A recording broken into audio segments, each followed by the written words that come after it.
Bismillahirrahmanirrahim. Assalamualaikum warahmatullahi wabarakatuh. Kami dari kelompok 11 mata kuliah Hukum Agraria Lokal HKB akan menjelaskan materi tentang tata guna tanah. Kami beranggotakan 4 orang. Yang pertama, Yusni Hanifa dengan NIM 1913010133. Yang kedua, Elvita Veronica dengan NIM 1913010135. Yang ketiga, Nur Aini dengan NIM 1913010140. Yang terakhir, Fajria Azra dengan NIM 1913010141. Dosen pengampu mata kuliah Hukum Agraria kali ini adalah Ibu Masna Yunita SHMHum. Pokok pembahasan kali ini ada 4. Yang pertama yaitu dasar hukum tata guna tanah. Yang kedua, pengertian dan tujuan tata guna tanah. Yang ketiga, asas-asas tata guna tanah. Yang terakhir, kegiatan tata guna tanah. Baiklah, materi yang pertama yaitu tentang dasar hukum tata guna tanah. Yang pertama, tata guna tanah sebagai bagian dari hukum agraria nasional mempunyai landasan hukum yang bersumber dari pasal 33 ayat 3 Undang-Undang Dasar 1945. Dasar hukum lainnya adalah Peraturan Pemerintah Nomor 16 Tahun 2004 tentang penata gunaan tanah. Yang kedua, tata guna tanah merupakan suatu konsep yang berkaitan dengan penataan tanah secara maksimal, sebab konsep tata guna tanah selain mengatur mengenai persediaan, penggunaan terhadap bumi, air, dan ruang angkasa, juga terhadap tanggung jawab pembelian tanah, termasuk di dalamnya menjaga kesuburannya. Hal ini sesuai dengan ketentuan pasal 15 Undang-Undang Pokok Agraria atau disingkat dengan UUPA. Yang ketiga, Undang-Undang Nomor 23 Tahun 1997 tentang pengelolaan lingkungan hidup. Yang keempat, Undang-Undang Nomor 26 Tahun 2007 tentang penataan ruang. Yang kelima, Undang-Undang Nomor 4 Tahun 1992 tentang perumahan dan pemukiman.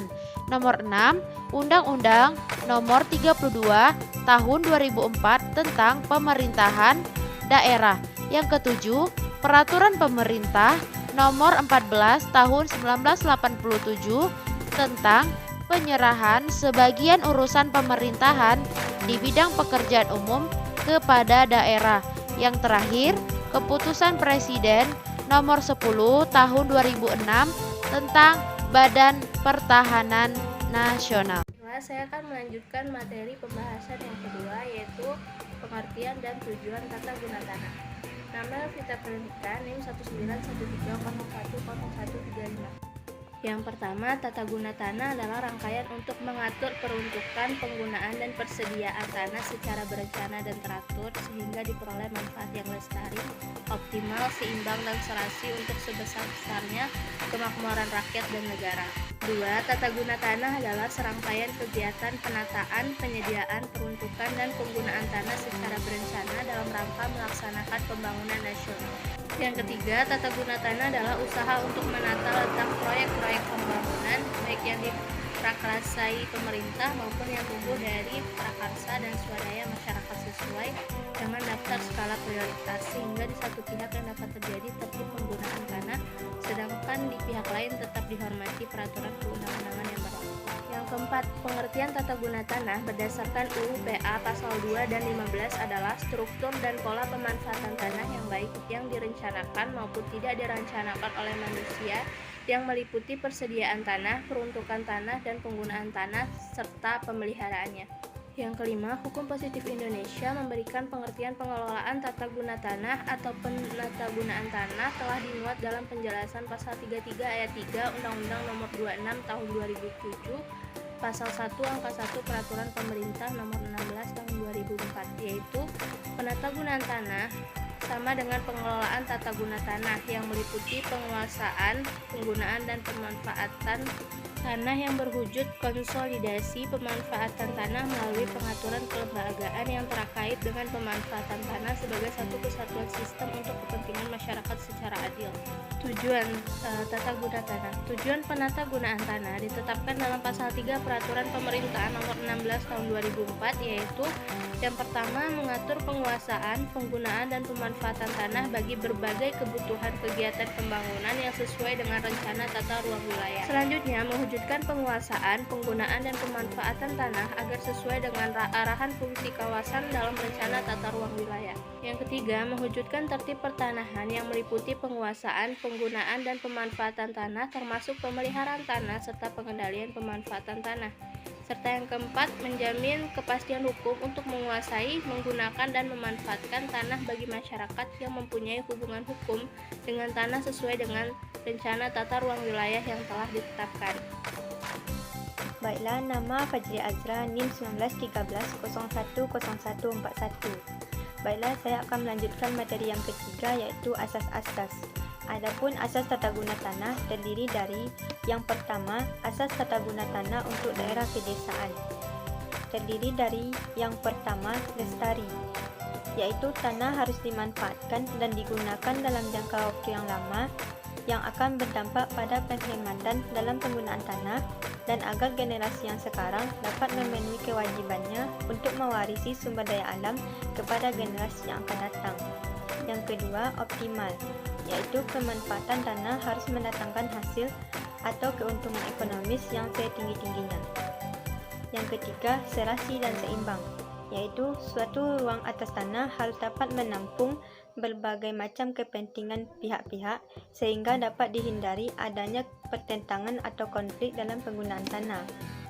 Selanjutnya, yang kedua, asas tata guna tanah untuk daerah perkotaan. Terdiri dari yang pertama, aman, yaitu aman dari bahaya kebakaran, dari tindak kejahatan, bahaya banjir, bahaya kecelakaan lalu lintas, dan aman dari ketunakaryaan. Yang kedua, tertib, yaitu tertib dalam bidang pelayanan, dalam penataan wilayah perkotaan, dalam lalu lintas, dan dalam hukum. Yang ketiga, lancar, yaitu lancar dalam pelayanan, berlalu lintas, dan lancar dalam komunikasi. Selanjutnya, sehat, yaitu sehat dari segi pelayanan jasmani dan sehat dari segi rohani. Selanjutnya, yang ketiga, asas tata guna tanah juga ditetapkan dalam pasal 2 Peraturan Pemerintah Nomor 16 Tahun 2004, yaitu yang pertama, asas keterpaduan, yaitu penatagunaan tanah untuk mengharmoniskan penguasaan, penggunaan, dan pemanfaatan tanah. Yang kedua, asas berdaya guna dan berhasil guna, yaitu harus dapat mewujudkan peningkatan nilai tanah yang sesuai dengan fungsi ruang. Yang ketiga, asas serasi, selaras, dan seimbang, yaitu menjamin terwujudnya keserasian, keselarasan, dan keseimbangan antara hak dan kewajiban masing-masing pemegang hak atas tanah atau kuasanya. Yang keempat, asas berkelanjutan, yaitu menjamin kelestarian fungsi tanah demi memperhatikan kepentingan antar generasi. Sekian, terima kasih. Perkenalkan, nama saya Yusni Hanifah, NIM 1913010133, akan melanjutkan materi selanjutnya, yaitu poin D, kegiatan tata guna. Pertama, melakukan pertahanan di kawasan lindung. Kawasan lindung adalah wilayah yang ditetapkan dengan fungsi utama melindungi kelestarian lingkungan hidup yang mencakup sumber daya alam dan sumber daya buatan. Kawasan lindung terdiri dari pertama, kawasan yang memberi perlindungan di bawahnya, seperti hutan lindung, kawasan berkabut, kawasan resapan air. Kedua, kawasan perlindungan setempat seperti sempadan pantai, sungai, kawasan sekitar waduk atau danau. Ketiga, suaka alam dan cagar budaya seperti cagar alam dan suaka marga. Kedua, melakukan pertanahan di kawasan budidaya. Kawasan budidaya adalah wilayah yang ditetapkan dengan fungsi utama untuk dibudidayakan atas dasar kondisi dan potensi sumber daya alam, sumber daya manusia, dan sumber daya buatan. Yang termasuk dalam kawasan budidaya yaitu kawasan peruntukan hutan produksi, hutan rakyat, kawasan pertanian, perikanan, pertambangan, dan pemukiman industri, tempat ibadah, tempat pendidikan, serta kawasan keamanan. Sekian penjelasan dari kami kelompok 11. Jika ada kesalahan mohon dimaafkan. Wabillahi taufik wal hidayah. Assalamualaikum warahmatullahi wabarakatuh.